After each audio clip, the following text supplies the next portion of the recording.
Одоо энэ хүү плагориотын програм дээр зурсан дурын тоон дарааллын утгыг хэвлэдэг алгоритма C нэмэх кодон дээр бичснээ багш нь тайлбарлана.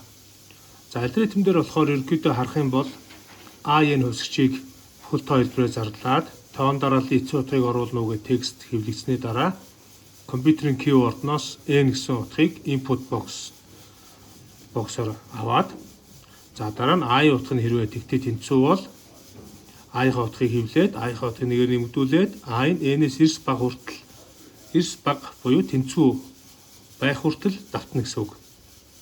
За тэгэхээр энэ дүү айл давталтын хувьд болохоор энэхүү утгыг бол дараах байдлаар ажиллуулж харуулъя багш нь. За тоон дарааллынхаа эцсийн утгыг оруулна уу гэсэн байж байна. За эцсийн утга нь 9 гээд энтер дарлаа.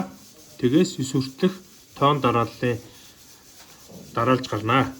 За тэгэхээр энэ яагаад тэгээс 9 хүртэл утга гарч байгаа юм бэ гэж асууж магадгүй. Тэгэхээр энэ I буюу тэр I утга маань N-ээс эрс бага буюу тэнцүү гэсэн энэ дүү айлын нөхцөл дотор байгаа учраас энэ нөхцөлийн дагуу тухайн утга маань одоо 9 хүртэл утга маань гарч ийнэ гэсэн үг. За энэ кодыг бичсэн кодоо товчоор C нэмэх програмчлалын хэлэн дээр бичснээ тайлбарлая. Тэгэхээр C нэмэх програмчлалын хэлний хувьд болохоор түрүү хоёулаа ажиллуулсан дахиад ажиллуулж үзье. За кодоо бол яг ялгаагүй бичиж байгаа. За тэгэхээр бичсэн хэсгийг маань харахаар I-ийн хоёроо бүхэл тоон хэлбэрээр 5 дугаар мөрөн дээр зарлаад за тоон дарааллын эцсийн утгыг оруулна уу гэд мөр унгаах үйлдэлийг хийгээд за энэ хүн мөр унгаах үйлдэлийг хийж байгаа маань яагаад тэгэхээр плагориотын програм дээр болохоор мөр унгаах үйлдэл маань энэ доор new line-ыг гэсэн сонголтыг жигтэлсэн байвал мөр унгааж байгаа. За энийг жигтлаагүй байвал одоо араасаа дараалаад одоо текстүүд нь хоорондоо наалдаад хэвлэгдэн гэсэн үг.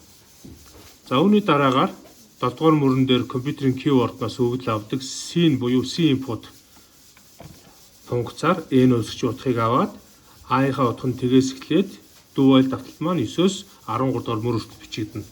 За дүү айл давталтыг бичгэд маань гол ялгаа нь Y-дээс юу байх вэ гэхээр дүү гэсэн хувьсгчаа төрүүлж бичээд функцийн нэрийг бичээд баян алтан дотроо үндсэн үйлдэлээ хийнэ. За I-ийнхаа утгыг хэвлээд мөр унгаагаад дараа нь I-ийнхаа утгыг нэгээр нэмэгдүүлээд 13 дугаар мөрөн дээр Y-ийнхаа үндсэн нөхцлөө шалгана. За нөхцөл маань I N-ээс эрс бага буюу тэнцүү гэсэн нөхцлөө шалгана.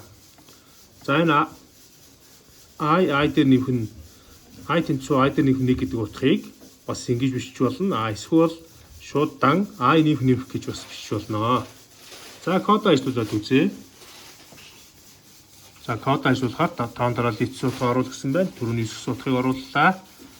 За тэгээс 9 гэсэн хүртэл утга гарсан байна.